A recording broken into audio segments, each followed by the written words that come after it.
Bonjour à toutes et tous, une petite vidéo aujourd'hui pour vous parler du cycle de la femme et de son rapport à la lune. C'est un sujet pour celles et ceux qui me connaissent qui me tient particulièrement à cœur. Pourquoi vous parler de ça aujourd'hui? Alors déjà parce que dans une semaine c'est la pleine lune et puis parce que souvent je suis assez étonnée du nombre de femmes que je rencontre qui ne connaissent pas vraiment bien leur cycle et qui ne le suivent pas et puis qui n'en voient pas forcément l'intérêt. Alors si des hommes sont en train de regarder cette vidéo, ne partez pas tout de suite parce que même si je vais un petit peu parler du cycle de la femme, ça peut peut-être vous intéresser déjà ne serait-ce que par curiosité. Et puis aussi parce que ça va peut-être aussi vous permettre de comprendre par quelle phase on passe. Et donc de mieux comprendre votre entourage féminin. Voilà. Alors, lorsqu'on parle du cycle de la femme, je parle bien évidemment du cycle menstruel.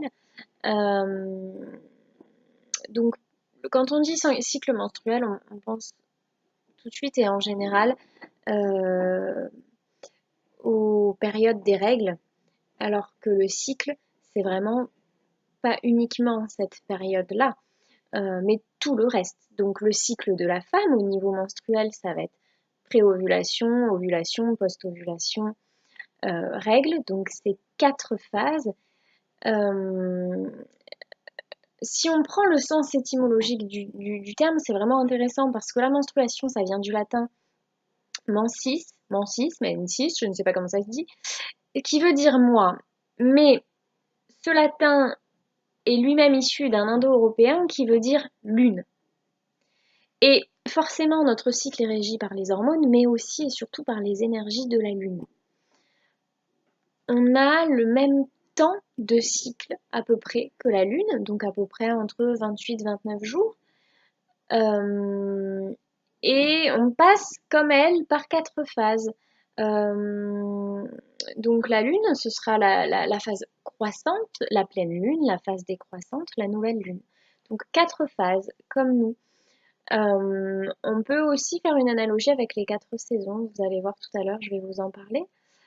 Donc nous sommes vraiment connectés au cycle de la Lune. Donc nous portons en nous, femmes, cette notion de cycle,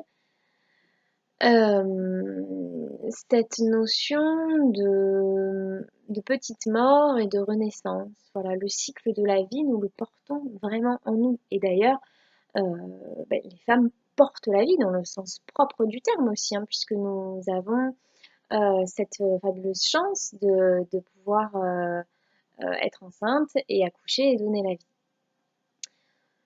Donc ce qui est super, c'est que quand on arrive à comprendre et à décrypter les différentes phases de notre cycle lunaire, on va pouvoir être à l'écoute de notre corps, de nos ressentis, et surtout mieux comprendre par quoi on va passer par chaque phase et tous les mois, et pouvoir mieux anticiper et appréhender au mieux chaque phase.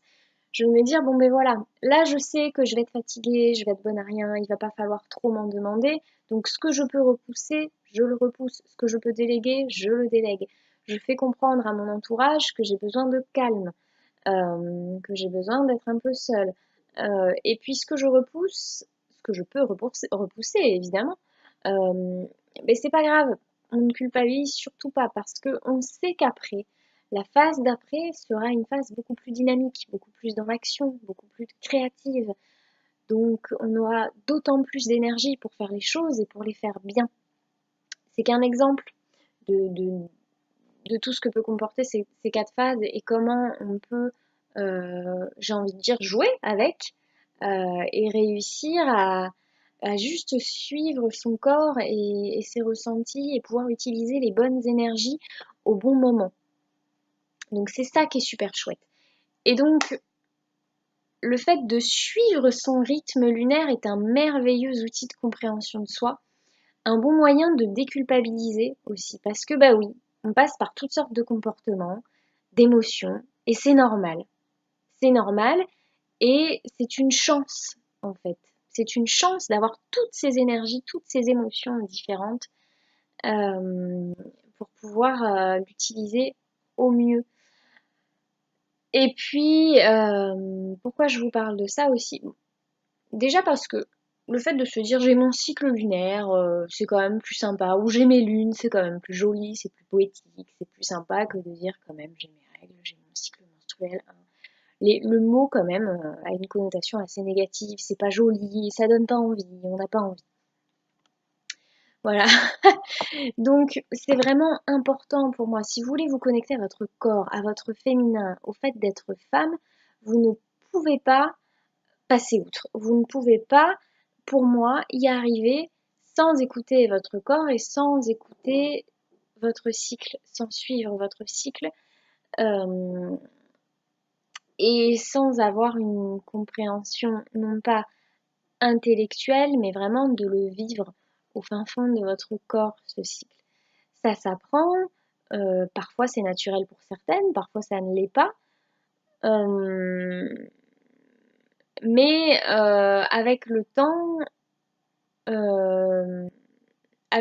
ça vient tout seul, ça s'apprend. Et vous verrez que lorsque vous prenez conscience de ce cycle, lorsque vous vous connectez à votre utérus, cette matrice énergétique puissante, en plus, plus vous mettez de la conscience dessus, plus votre corps vous en remerciera et vous enverra des signes, et en plus, plus votre cycle se régularisera tout seul. Rien que le fait de mettre de la conscience dessus va vous faire tilter sur certaines choses, sur certains mots, va souvent aussi atténuer les douleurs. Plutôt, par exemple, pendant les périodes de règles, où en général on peut avoir beaucoup de douleurs au niveau du ventre, des migraines, au niveau du dos également. Plutôt que de lutter contre et de se dire que c'est la mauvaise période du mois, comme on dit souvent, plutôt que de lutter contre, accepter et se dire que c'est un moment de purification et que ces douleurs viennent nous dire quelque chose. Mais rien que de mettre de la conscience et d'accueillir, parfois les douleurs s'estompent. Donc c'est ça qui est très important euh, et nécessaire pour moi de vous transmettre. Alors je ne vais pas faire une vidéo complète sur le cycle de la femme parce que ce serait une vidéo très très très très longue.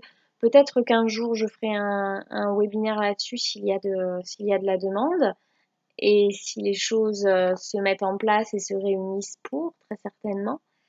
Euh, mais moi, je suis curieuse d'avoir vos témoignages et de savoir comment vous le vivez. Est-ce que vous vous connectez ou pas à vos cycles? Est-ce que vous le suivez? Est-ce que vous savez par quelle émotion vous passez tous les jours, toutes les semaines, tous les mois?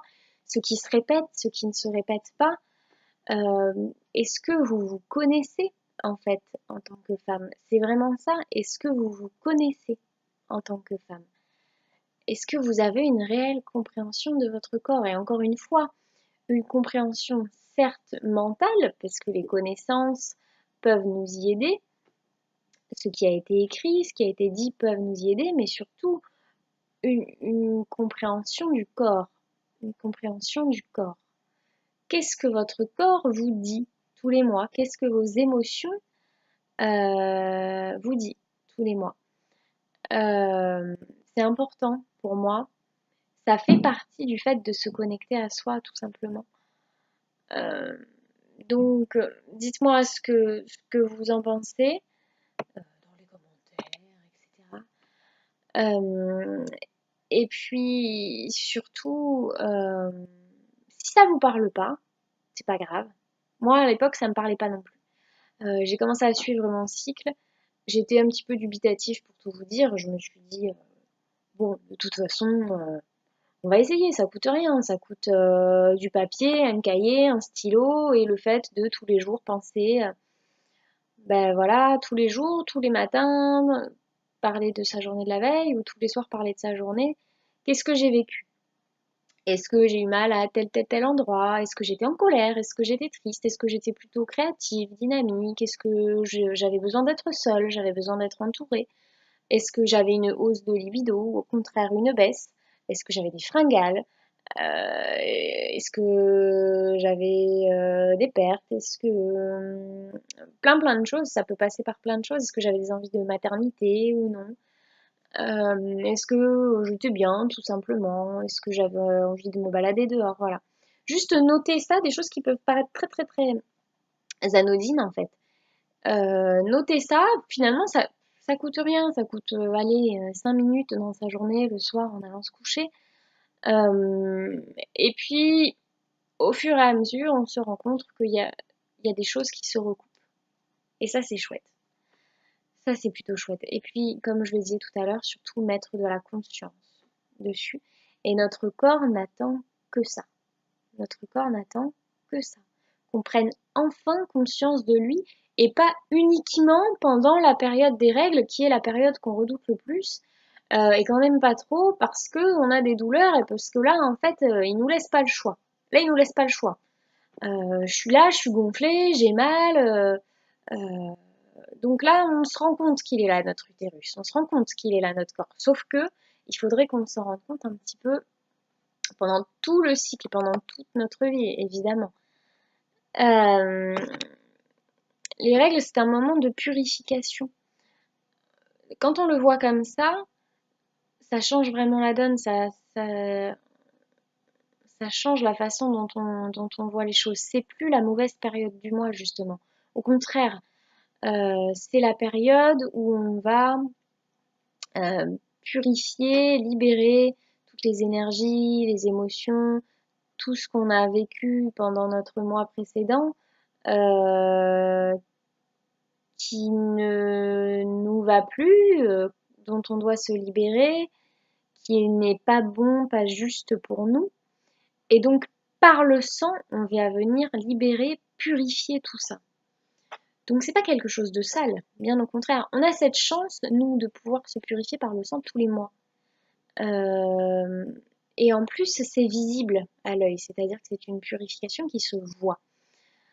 Et donc, on peut encore plus en prendre conscience. Donc, pour moi, c'est pas la mauvaise période du mois, c'est la bonne période du mois. C'est la période où on va purifier et où on va pouvoir faire place nette, se débarrasser de ce qui ne nous convient plus pour pouvoir accueillir un nouveau cycle.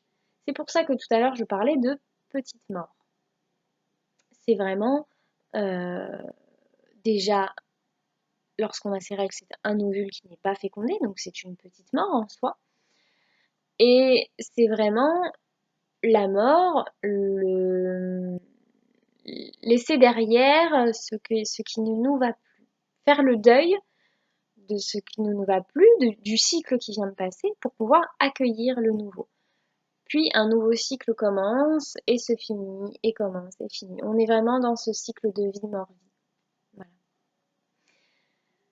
Je vous invite à me poser des questions si vous voulez en savoir un petit peu plus, ou à venir à mes conférences et mes ateliers sur le thème lorsque je fais des dates.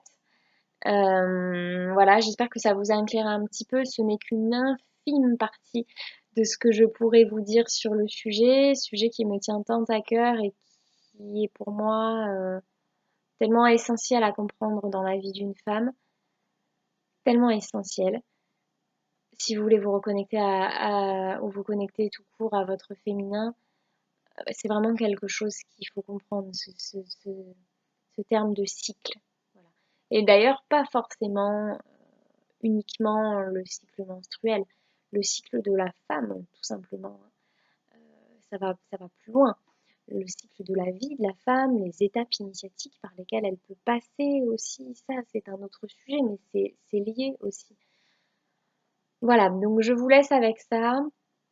Allez voir sur internet, il y a plein de choses. Allez voir Mighty Traylon que j'aime beaucoup, Miranda Gray qui parle de ça. Miranda Gray qui a fait un très beau livre d'ailleurs sur le sujet, qui m'a énormément inspirée pour la conférence et l'atelier que je fais sur le thème. Miranda Gray, ces 4 phases, elle les appelle la phase sorcière, la phase vierge, la phase mère et la phase enchanteresse. Euh, c'est Vous verrez si vous vous penchez sur le thème que ce ne sont pas des mots qui ont été choisis au hasard. Et puis surtout, c'est des termes plus jolis que ovulation, pré-ovulation, post-ovulation. On a l'impression qu'on reste vraiment dans le concret, dans le scientifique. Même dans ce qui peut nous paraître pas forcément agréable, même dans ce qui peut nous paraître purement physique et concret et corporel et scientifique, on peut y trouver autre chose derrière et on peut y trouver de la magie et des mots jolis et magiques. Voilà. Je vous laisse là-dessus. J'attends vos réactions si vous en avez et je vous dis à très bientôt.